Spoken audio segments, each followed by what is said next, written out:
പ്രേക്ഷകരും മോഹൻലാൽ ആരാധകരും ഒരുപോലെ ഏറ്റെടുത്ത സിനിമ വമ്പൻ കളക്ഷനാണ് ബോക്സ് ഓഫീസിൽ നേടുന്നത്. ഒരു പെയിന്റിംഗ് പോലെയാണ് ഫ്രെയിമുകളെന്നും മനോഹരമായ ആഖ്യാനമെന്നും ജേക്സ് ബിജോയുടെ മികച്ച സംഗീതമെന്നും നടനെന്ന നിലയിലും താരമെന്ന നിലയിലും മോഹൻലാലിന്റെ തിരിച്ചുവരവാണ് തുടരും എന്നുമാണ് അഭിപ്രായങ്ങൾ. സംവിധായകനും എഴുത്തുകാരനും എല്ലാം കയ്യടിയുണ്ട്. സിനിമയ്ക്കായി എക്സ്ട്രാ ഷോകൾ വരെ സംഘടിപ്പിക്കുന്നുണ്ട് തിയേറ്ററുകാർ. ഏപ്രിൽ 25 വെള്ളിയാഴ്ച പ്രദർശനത്തിനെത്തിയ ചിത്രം 3 ദിവസം കൊണ്ട് ആഗോളതലത്തിൽ 69 കോടിയിലധികം നേടിയെന്നാണ് സിനിമയുടെ അണിയറ പ്രവർത്തകർ പങ്കുവച്ച കണക്ക്.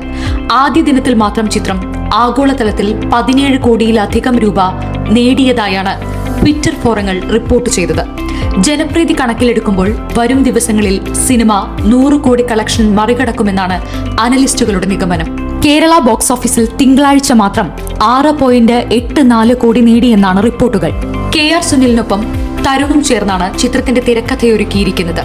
ഷൺമുഖൻ എന്ന കഥാപാത്രമായിട്ടാണ് കുടുംബ പ്രേക്ഷകരും മോഹൻലാൽ ആരാധകരും ഒരുപോലെ ഏറ്റെടുത്ത സിനിമ വമ്പൻ കളക്ഷനാണ് ബോക്സ് ഓഫീസിൽ നേടുന്നത്.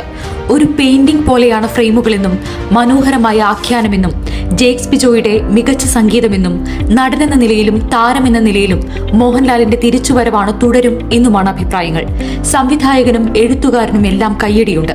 സിനിമയ്ക്കായി എക്സ്ട്രാ ഷോകൾ വരെ സംഘടിപ്പിക്കുന്നുണ്ട് തിയേറ്ററുകാർ. ഏപ്രിൽ 25 വെള്ളിയാഴ്ച പ്രദർശനത്തിനെത്തിയ ചിത്രം 3 ദിവസം കൊണ്ട് ആഗോളതലത്തിൽ 69 കോടിയിലധികം നേടിയെന്നാണ് സിനിമയുടെ അണിയറ പ്രവർത്തകർ പങ്കുവച്ച കണക്ക്.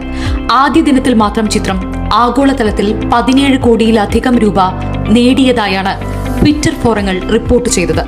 ജനപ്രീതി കണക്കിലെടുക്കുമ്പോൾ വരും ദിവസങ്ങളിൽ സിനിമ 100 കോടി കളക്ഷൻ മറികടക്കുമെന്നാണ് അനലിസ്റ്റുകളുടെ നിഗമനം. കേരള